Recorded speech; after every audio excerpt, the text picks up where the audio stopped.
The sound of the axe slicing through the air was almost imperceptible in the sepulchral silence that dominated the courtyard of Fotheringhay Castle on that bitterly cold morning of February 8th, 1587. Mary Stuart, Queen of Scots by divine right, walked toward the scaffold with a dignity that violently contrasted with the barely perceptible tremor of her hands, gloved in black silk. Her whispered prayers in Latin echoed like ghosts among the damp stones, while dozens of eyes watched her with a mixture of morbid fascination and respectful terror.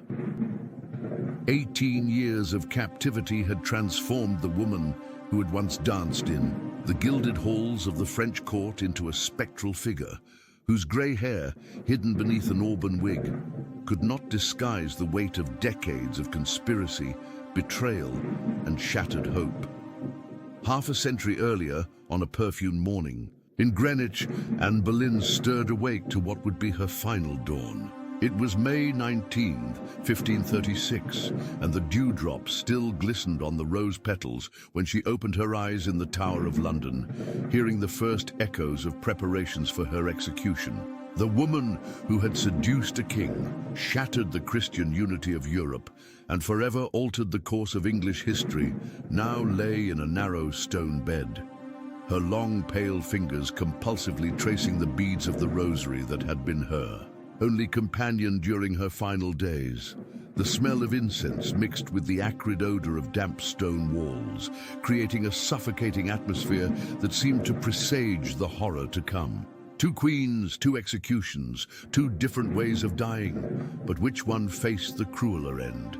The answer does not lie solely in the method of execution, but in the slow deterioration that preceded the final blow, in the psychological agony that corroded their souls long before their heads rolled to the ground.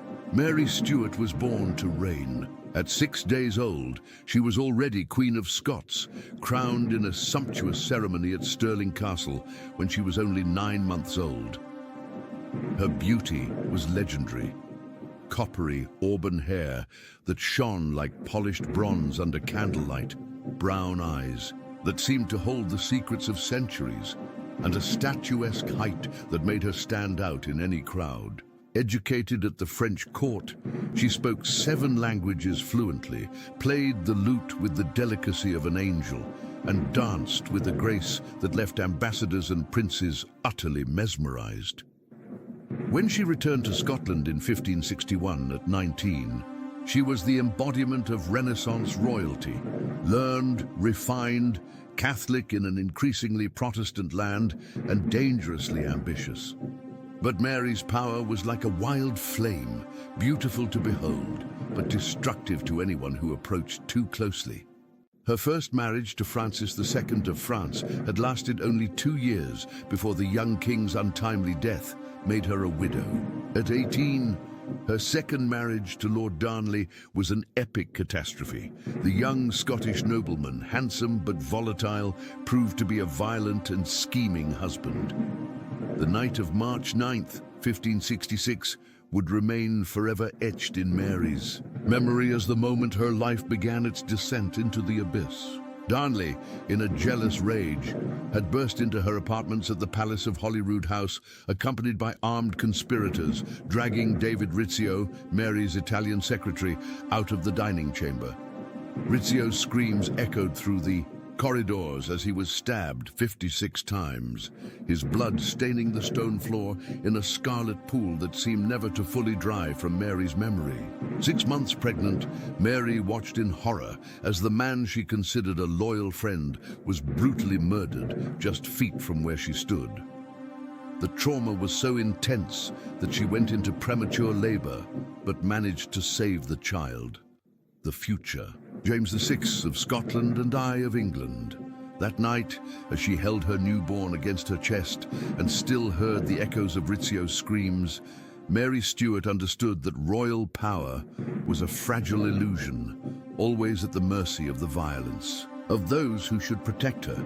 Mary's third marriage was her ultimate downfall. James Hepburn, 4th Earl of Bothwell, was everything a nobleman should not be, crude, ambitious, possibly implicated in Darnley's mysterious murder in February 1567, when the house where Darnley was staying exploded on a frozen winter night. The young man's body was found in the garden, not burned by the blast, but strangled. Suspicion immediately fell on Bothwell, and when Mary married him only 3 months later, the scandal was so immense that it sealed her fate. The Scottish lords rebelled, and in June 1567, Mary was forced to abdicate in favor of her infant son. But the true horror began when Mary made the fatal error of crossing the border into England, seeking protection from her cousin, Elizabeth II. It was May 1568, and Mary naively believed that royal solidarity would prevail over politics. She could not have been more wrong. Elizabeth, the Virgin Queen, saw in Mary not a needy cousin, but an existential threat. Mary was a Catholic in officially Protestant England, had legitimate claims to the English throne through her Tudor lineage, and was young enough to bear heirs who could challenge Elizabeth's dynasty. What should have been a temporary refuge became a life sentence. Mary was transferred from castle to castle, always under guard, always watched, always waiting. Her apartments were gradually reduced, her freedoms systematically curtailed, her servants replaced by spies. The woman who had once commanded armies and negotiated with ambassadors from across Europe now spent entire days embroidering, writing letters that were never sent, gazing out a window at gardens she could not tread upon. The years dripped by like water torture, slow, relentless, corrosive. 1570, 1575, 1580. Mary aged in captivity while the outside world changed without her. Her intercepted letters revealed growing despair. My health deteriorates day by day. My legs no longer support me as they once did, and a constant pain in my hip prevents me from walking. But worse than the physical pain is the agony of the soul, for I live like a caged bird that has forgotten how to fly. She spent 14 years confined in Sheffield Castle under the supervision of George Talbot, 6th Earl of Shrewsbury.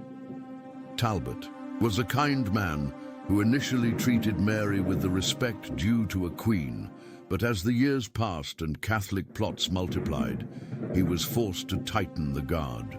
Mary watched through barred windows as the seasons changed. The spring she could not enjoy, the summer she could not feel against her skin, the autumn she witnessed only through misted glass, the winter that penetrated her bones through the damp castle stones. The Babington plot of 1586 was the final nail in Mary Stuart's coffin. Anthony Babington, a young Catholic fanatic, had planned to assassinate Elizabeth I and place Mary on the throne. Letters intercepted by spymaster Francis Walsingham clearly revealed Mary's involvement in the conspiracy. When confronted with the evidence, Mary denied her role, but her eyes betrayed the despair of one who knew the game was over. In October 1586, she was tried for treason in a judicial sham where she had no right to counsel or full access to the evidence against her. The death sentence was signed by Elizabeth I after weeks of hesitation. The Queen of England knew that executing another anointed queen would set a dangerous precedent, but Mary had become the epicenter of a Catholic conspiracy that threatened the kingdom's stability.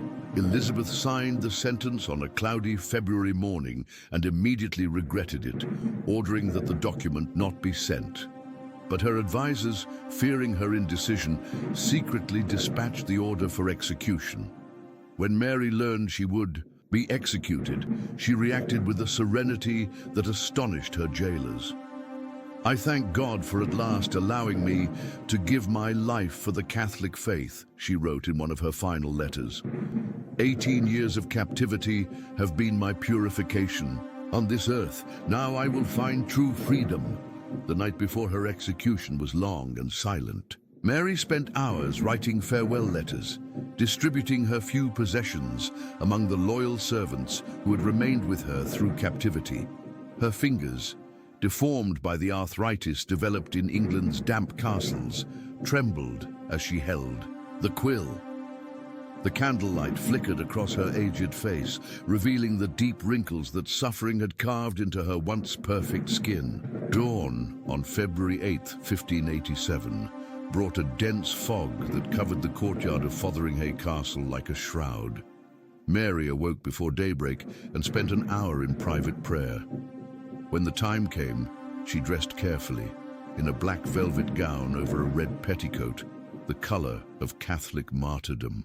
Her servants wept silently as they helped her prepare, knowing it was the last time they would perform this intimate ritual. The walk to the scaffold was a silent ordeal. Mary clutched a small crucifix, her lips moving in prayers no one could hear. The courtyard was filled with witnesses, nobles, officers, curious onlookers who had come to see the end of the Queen of Scots. The scaffold was simple but sinister, a wooden platform raised about 2 feet off the ground, draped in black cloth. In the center was a low block where Mary would rest her head, and beside it, the axe that the executioner held with hands that seemed too large to be human. Mary climbed the steps slowly, her legs, weakened by years of confinement and the illness that consumed her, nearly gave out on the final step. The Dean of Peterborough tried to force her to confess her sins and accept the Protestant faith, but she interrupted him with a firm voice. "Dean, do not trouble me. I am settled in the Catholic faith and I intend to die in it." The cruelest moment was not the blow of the axe, but the moments leading up to it. Mary knelt at the block, her ladies-in-waiting prevented from assisting her as protocol required. Her hands trembled as she tried to remove the veil covering her grey hair. The executioner, following tradition, asked forgiveness for having to execute her. "I forgive you," Mary replied in an almost inaudible voice. "For now I hope you will end all my troubles." She placed her head on the block and stretched out her arms, reciting in Latin, "In manus tuas, Domine, commendo spiritum amum."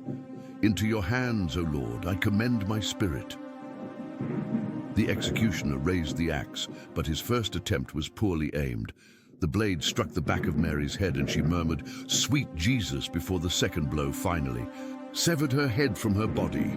But the horror did not end there. When the executioner tried to lift the head by the hair to display it to the crowd, the wig slipped off, revealing the sparse grey hair of a woman 44 years old who looked 60. The head fell to the ground, and for several long minutes, witnesses said it felt like hours. The lips continued to move silently, as if still trying to complete an unfinished prayer. Half a century earlier, Anne Boleyn had faced a different kind of cruelty, but no less devastating. Born around 1501, Anne was the daughter of Thomas Boleyn, an ambitious diplomat who saw in his daughter's uncommon beauty a path to social elevation, and did not possess the classical beauty of her time. She was dark-haired in a court that preferred blondes, slim when curves were prized, with black eyes that some considered devilish. But she had something more dangerous than beauty. A sharp intelligence, a cutting wit, and a magnetic sensuality that drew men like moths to a flame. Educated at the courts of the Low Countries and later in France, Anne returned to England in 1522 as one of Queen Catherine of Aragon's ladies-in-waiting. The cruel irony of fate, the young woman who would serve the Queen was, in a few years, to become the cause of her downfall. Henry VIII's court was a place of unimaginable luxury and constant danger, where a single wrong word could mean the Tower of London, and where royal favors could transform commoners into dukes overnight. Henry VIII, at 30, was at the height of his power and charm. Tall, athletic, intellectual, a musician and poet, the King of England seemed blessed by God with every conceivable gift. His marriage to Catherine of Aragon had lasted nearly 2 decades, but had not produced the male heir Henry believed essential for dynastic continuity. When his eyes fell upon Anne Boleyn in 1526, during a tournament at court, something irrevocably changed the course of English history. The love Letters Henry wrote to Anne during his courtship reveal a passion verging on obsession. "I beg you to tell me explicitly your intentions regarding the love between us," he wrote in a letter that still quickens the heart with its raw intensity. "Please inform me in a special and distinct manner, for upon a great doubt depends a great joy or a great sorrow." But Anne Boleyn was not a courtesan willing to become the king's mistress. She had observed her sister Mary's fate. Mary had been Henry's mistress and then unceremoniously cast aside. Anne wanted more.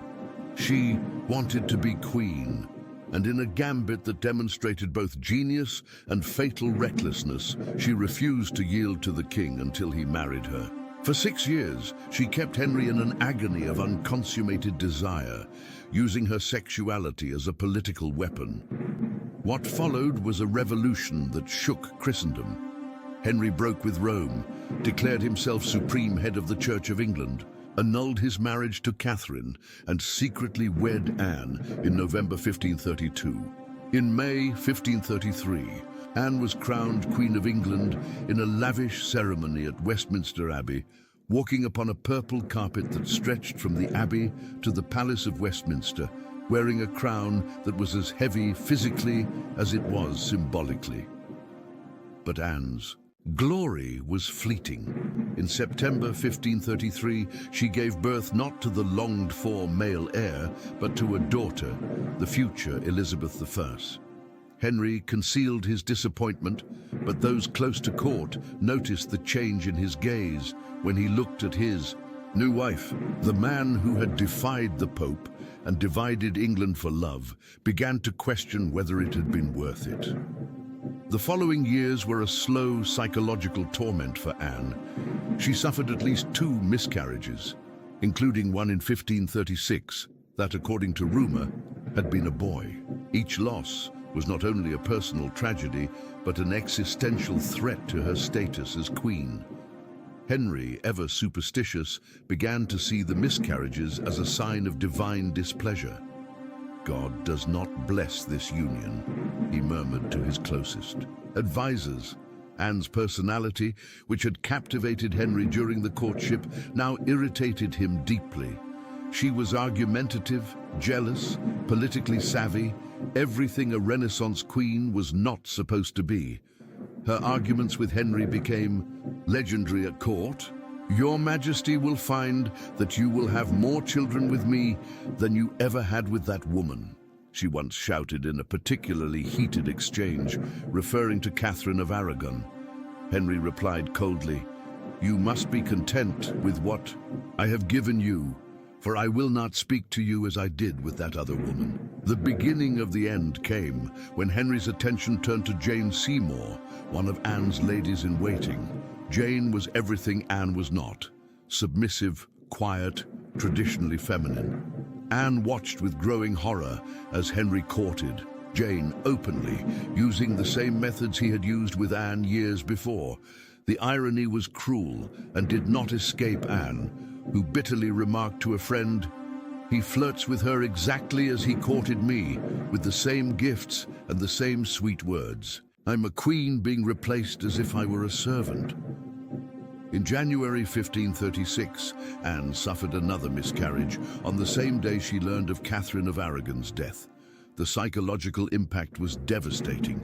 She had lost another child, and her rival was gone, eliminating any hope of reconciliation that might have saved her marriage. Henry visited her after the miscarriage, but his words were like knives. "I see clearly that God does not intend to give me male children," he said, looking at her with a coldness that made her tremble. From that moment, Anne knew she was living on borrowed time. Her attempts to regain Henry's favor became increasingly desperate. She openly flirted with other men at court, a dangerous strategy to provoke the king's jealousy. What she did not realize was that Henry and his advisors, especially Thomas Cromwell, were watching her every move, gathering evidence for a charge that had already been constructed. In April 1536, the net began to close. Henry Norris, one of The king's gentleman-in-waiting was arrested and tortured until he confessed to an adulterous relationship with Anne. Mark Smeaton, a court musician, also confessed under torture. Then came William Brereton, Francis Weston, and, in the cruelest twist of all, George Boleyn, Anne's own brother, accused of incest with Anne. On May 2nd, 1536, Anne was arrested in the Tower of London. The woman who had entered the Tower 3 years earlier to prepare for her coronation now entered as a prisoner, charged with adultery, incest, and conspiracy to murder the king. She was housed in the same apartments where she had spent the nights before becoming queen, a psychological cruelty that could only have been deliberate. Anne's trial was a judicial farce from the start. She was accused of committing adultery with 5 different men, including her brother, on a timeline that was physically impossible given her pregnancy and court movements. But truth did not matter. Henry wanted his freedom to marry Jane Seymour, and Anne had become an obstacle to be removed. During her 18 days in the Tower, Anne oscillated between despair and a strange euphoria. Her words were meticulously recorded by the guards, who reported utterances that revealed a mind on the brink of collapse. "I have heard that the executioner is very good, and I have a small neck," she said, laughing hysterically as she placed her hands around her own neck. "It will be very quick." The cruelty of the trial lay not only in its inevitability, but in its public humiliation.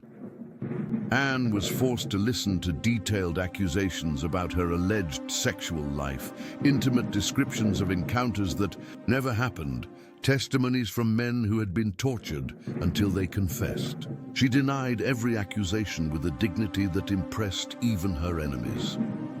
"I have never been unfaithful to the king," she declared before the peers judging her.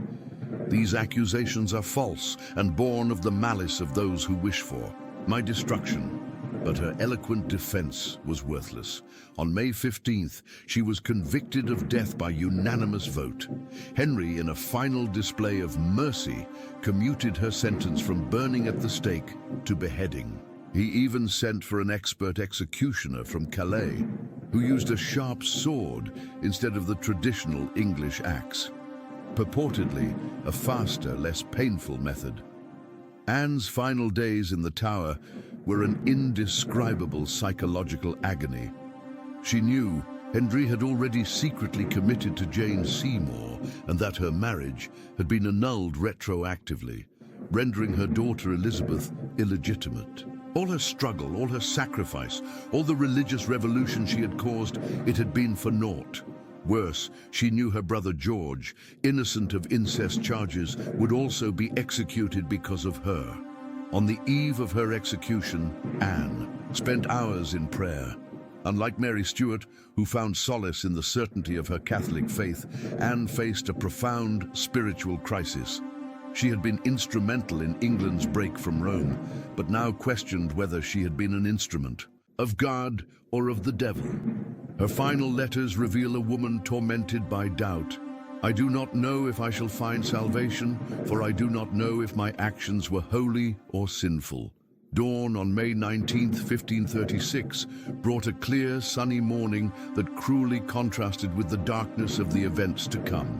Anne rose early and spent an hour in private prayer. She donned a dark grey gown with an ermine-trimmed cloak, colours appropriate for an execution, but also reminiscent of her royal dignity. Her black hair was carefully arranged under a white coif, and she wore a string of pearls given to her for her coronation by Henry. The Tower Green, where the execution would take place, was less crowded than Fotheringay's courtyard half a century later. Only about 30 people were present, selected nobles, Tower officials, and a few curious onlookers granted special permission. The scaffold was smaller and more intimate than Mary Stuart's, but no less sinister, covered with fresh straw to absorb the blood. It had a small block in the center where Anne would kneel. Anne ascended the scaffold with measured steps, but those close to her noticed her hands trembled slightly. She made a brief speech, following protocol requiring that the condemned not criticize the king. Good Christian people, I am come hither to die, for according to the law and by right I am judged guilty of death, and therefore I will say nothing against it. But then she added words that revealed her true opinion. I pray God save the king, and send him long to reign over you, for a gentler nor a more merciful prince was there never. The French executioner was a small, agile man who had executed dozens of people with his sword. He approached Anne and asked for forgiveness as tradition dictated. I forgive you from my heart, she replied, for you will do me a great kindness. She removed her coif and handed it to one of her ladies, revealing her black hair shining in the morning sun. Anne knelt and placed her hands over her eyes, repeatedly reciting, To Jesus Christ I commend my soul. Lord Jesus, receive my soul. The executioner, following a French practice, distracted her by asking someone to bring him his sword while he positioned himself silently behind her. Anne turned her head slightly toward the voice, and at that moment, the executioner delivered the blow. The sword cut clean and swift, separating head from body in one fluid motion. Witnesses reported that Anne made no sound and that her death was instantaneous. Her body remained kneeling for a few seconds before collapsing to the side, her blood staining the fresh straw on the scaffold. The executioner lifted her head by the hair to show it to the small crowd. But unlike Mary Stuart's execution, there were no mishaps or additional moments of horror. But the cruelty of Anne Boleyn's execution did not lie in the method or the physical details. It lay in the systematic destruction of her life and reputation that preceded it. Mary Stuart had maintained her dignity and faith during 18 years of captivity. Anne Boleyn had been destroyed psychologically within weeks.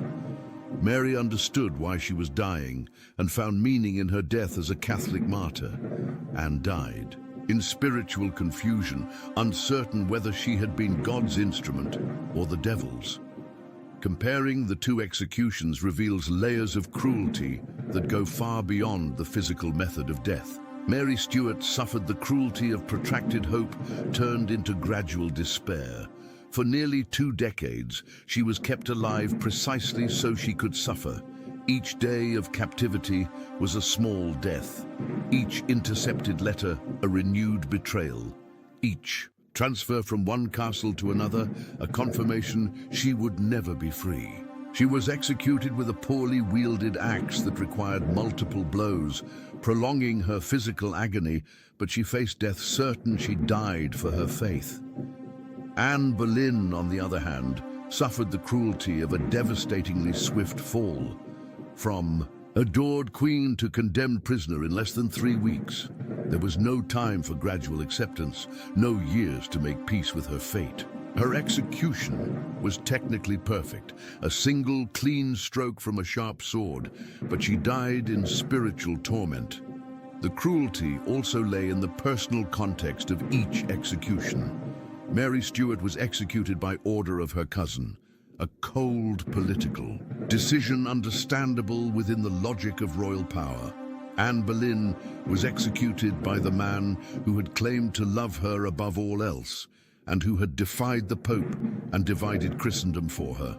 Henry VIII's personal betrayal was a facet of cruelty Mary Stuart never experienced. But perhaps the cruelest difference was what happened after their executions. Mary Stuart was immediately recognized as a Catholic martyr, her relics venerated, her memory sanctified.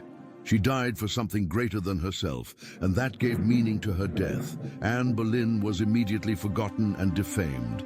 Henry VIII married Jane Seymour 11 days after her execution, and for years it was dangerous even to mention her name at court. She did not die for a noble cause. She died because she had become inconvenient. The silence that followed Anne's death was perhaps more cruel than any physical torture. Her letters were burned, her portraits destroyed, her daughter Elizabeth declared illegitimate. Mary Stuart, even in death, remained a queen.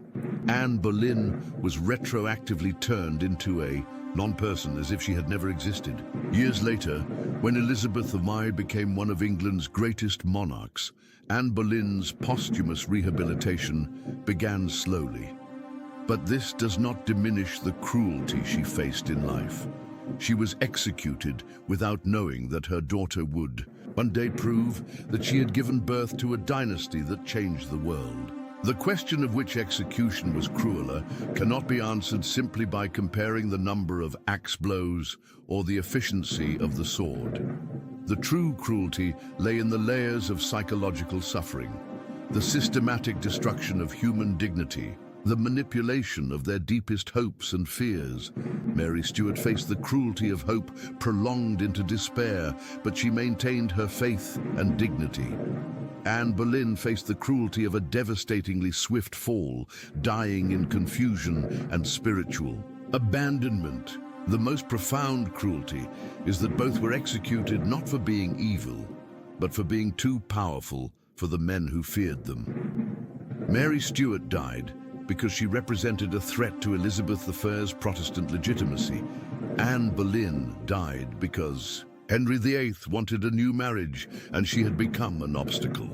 Two remarkable women were reduced to political problems to be eliminated. In the end, the crueler execution was the one that destroyed not only the body, but the soul. And in that respect, Anne Boleyn endured horror that Mary Stuart was spared. Mary died as a martyr. Anne died as a victim. One found meaning in her death. The other died without understanding why she had lived. The echo of their executions resonates through the centuries as a grim reminder that absolute power corrupts not only those who wield it, but also those who challenge it. Two queens, two deaths, two forms of cruelty, but both victims of the same ruthless truth. In a world dominated by men who saw women as property to be acquired and discarded, even queens could be reduced to inconveniences to be eliminated. History judges them both as victims of their time, but their deaths teach us that cruelty does not lie solely in the final blow. It lies in the slow destruction of hope, in the systematic betrayal of trust, in reducing complex human beings to simple political problems. And perhaps the final cruelty is that even today, almost 5 centuries later, we continue to debate which of them suffered more, when we should instead question why 2 extraordinary women had to die simply for daring to be powerful in a world that feared their power.